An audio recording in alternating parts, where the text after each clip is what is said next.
আচ্ছা বন্ধুরা, তোমাদের কি একভাবে ঘরে ভালো লাগছে না? বাড়িতে বসে বোরিং ফিল হচ্ছে? ভাবছো বিকেলবেলা যদি একটু কোথাও ঘুরতে যাওয়া যেত? তাহলে আজকের এই ভিডিওটা কিন্তু অবশ্যই তোমাদের জন্য। চলো বন্ধুরা, তাহলে আজ ঘুরে আসা যাক এক নতুন জায়গা থেকে। যারা আমার ভিডিও টাইটেল আর থাম্বনেল দেখেছো তোমরা তো বুঝেই গেছো যে আজকে আমি কোথায় যাচ্ছি। তো বন্ধুরা, তোমরা যারা যারা যেতে চাও হালিশহরের রানী রাসমণি ঘাট, তারা কীভাবে যাবে আমি ডিটেলসে জানিয়ে দেবো আজকে আমার এই ভিডিওর মাধ্যমে। যারা যেতে পারছো না তারা আমার এই ভিডিওর মাধ্যমে ভিজিট করতে পারো হালিশহরের রানী রাসমণি ঘাট। সাডেনলি দেখা হয়ে গেছিলো একটা দিদির সাথে। যাই হোক, দিদির সাথে আমার কথা বলে অনেক ভালো লেগেছে। আর আমরা ইতিমধ্যে চলে এসেছি, আমি আর আমার ফ্রেন্ড, কাঁচরাপাড়া স্টেশন। আর এখান থেকে আমরা ধরে নেব বাগমোড় যাওয়ার অটো। আর এখান থেকে অটো ভাড়া পড়বে পার হেড 10 টাকা করে। আমরা কাঁচরাপাড়া স্টেশন থেকে নেবেই ধরে নিয়েছিলাম অটো, আর তারপরে চলে এসেছিলাম বাগমোড় থেকেও আমাদের আর একটা অটো চেঞ্জ করেছিলাম। আর মেনলি হালিশহরের যে রানী রাসমণি ঘাট, ওটা যেখানে অবস্থিত সেই জায়গাটার নাম হচ্ছে শহীদপল্লী, বা অনেকে ফুচকাপাড়ার তোমরা নাম শুনেছ। এখানে ফুচকাপাড়া নামে বিখ্যাত জায়গাটা, যেহেতু 10 টাকার 10টা ফুচকা পাওয়া যায়, তো জায়গাটা ফুচকাপাড়া নামেও পরিচিত। দেখো, কথা বলতে বলতে কিন্তু আমরা চলে এসেছি হালিশহরের রাসমণি ঘাটে।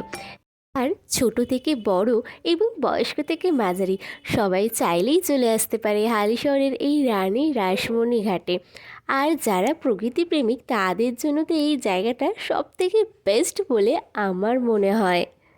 তাহলে আর এক মুহূর্ত সময় নষ্ট না করে তোমরাও যদি আমার মতো সুন্দর মুহূর্ত উপভোগ করতে চাও, তাহলে তোমরা তোমার ফ্যামিলি এবং বন্ধুবান্ধব নিয়ে চলে আসতে পারো রানী রাসমণি ঘাটে। আশা করি তোমাদেরও অনেক ভালো লাগবে। আর যদিও বা আমি এর আগেও এসেছি হালিশহরের রানী রাসমণি ঘাটে, আমার অনেক ভালো লেগেছে। আশা করি তোমাদেরও অনেক ভালো লাগবে। তোমরা নিশ্চয়ই রানী রাসমণির নাম অনেকেই শুনেছ, এবং রানী রাসমণি যে সিরিয়াল হতো সেটাও নিশ্চয়ই কম বেশি মানুষ তোমরা অনেকেই দেখেছো।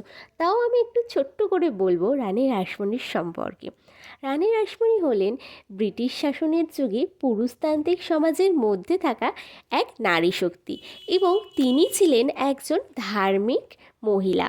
এছাড়াও তিনি জন্মগ্রহণ করেন 24শে সেপ্টেম্বর, এবং সালটা ছিল 1793। তিনি জন্মগ্রহণ করেন হালিশহরে কোনা গ্রামে তার বাবা মার সঙ্গে থাকতেন, যা এখন হালিশহর নামে পরিচিত। এবং লোকমুখে শোনা যায় যে তিনি এই গঙ্গার ঘাট থেকে স্নান করে উঠতেন, এবং তার 11 বছর বয়সে হয়ে যায় বিবাহ। এবং কলকাতাতে যে দক্ষিণেশ্বরের কালী মন্দির আছে সেটাও কিন্তু উনিই প্রতিষ্ঠা করেন। তারই আদলে তৈরি করে এই মন্দির, যা রানী রাসমণি নামে পরিচিত। মেন মন্দির দর্শন করার আগেই পড়বে ছোট ছোট মন্দির। চলো আমরা আগে সেই ছোট মন্দিরগুলো দেখে নিই, যেখানে রয়েছে শিব পার্বতীর মূর্তি, এছাড়াও রয়েছে অনেক দেবদেবী। তারপরেই আমরা চলে এলাম গঙ্গার ঘাটের এক অপরূপ দৃশ্য উপভোগ করার জন্য, যেখানে চলছিল ছোট ছোট নৌকা। অনেক ভালো লাগছিল। যদিও বা এই দৃশ্যটা দেখতে আমরা একটু সন্ধ্যের দিকে হয়ে গেছিলো, ওর জন্য সূর্য অস্ত যাচ্ছিল, তাই একটু হালকা অন্ধকার ছিল, কিন্তু তাও চারপাশের পরিবেশটা অনেক সুন্দর লাগছিল।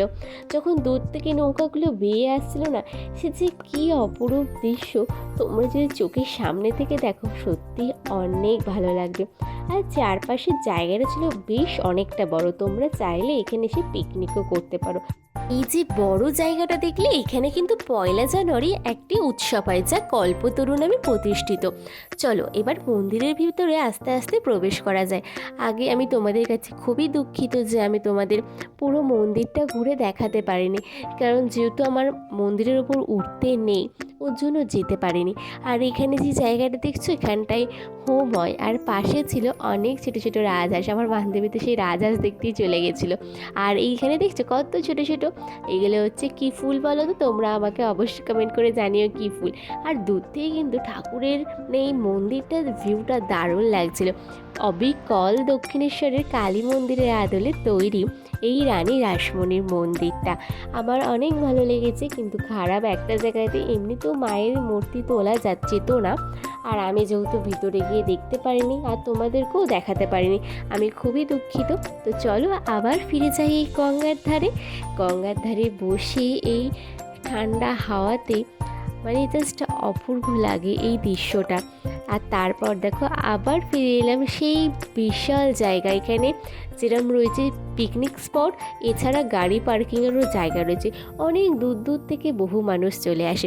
আচ্ছা, এবার কিন্তু তোমাদেরকে বলে দিই তোমরা এই রানী রাসমণি ঘাটে কীভাবে আসবে, তাহলে জেনে নাও। তোমরা যারা যারা আপ এবং ডাউন যেখান থেকেই আসো না কেন, ধরে নেবে লোকাল ট্রেন আর নেমে যাবে কাঁচরাপাড়া স্টেশন। আর কাঁচরাপাড়া স্টেশন থেকে নেবেই সামনে দেখবে অটো দাঁড়িয়ে রয়েছে, অটোর গায়ে লেখা থাকবে বাগমোড়। হ্যাঁ, এখানে তোমাদেরকে এই জায়গাটায় যেতে গেলে দুটো অটো চেঞ্জ করতে হবে। তোমরা অটো ধরে বাগমোড় চলে আসবে, পার হেড ভাড়া নেবে 10 টাকা করে। তারপর বাগমোড় থেকে তোমরা আবার টোটো পেয়ে যাবে, ওখান থেকে টোটো ভাড়া তোমাদের নেবে 15 টাকা করে, যেহেতু একটু ভিতর দিকে তাই 15 টাকা করে টোটো ভাড়া দিয়ে তোমরা পৌঁছে যাবে এই সুন্দর জায়গাতে, যেখানেই রয়েছে হালিশহরের এই রানী রাসমণি ঘাট। তো বন্ধুরা, আজকে আমার এই ভিডিওটা তোমাদের কেমন লাগলো, আর কেমন লাগলো অবশ্যই কিন্তু কমেন্ট করে জানাতে একদমই ভুলো না। আর তোমরা ভাবছো যারা যারা ঘুরতে যাবে, আর অবশ্যই চলে এসো ঘুরতে। আর আমার ভিডিওটা কিন্তু লাইক, শেয়ার আর কমেন্ট করতে একদমই ভুলো না।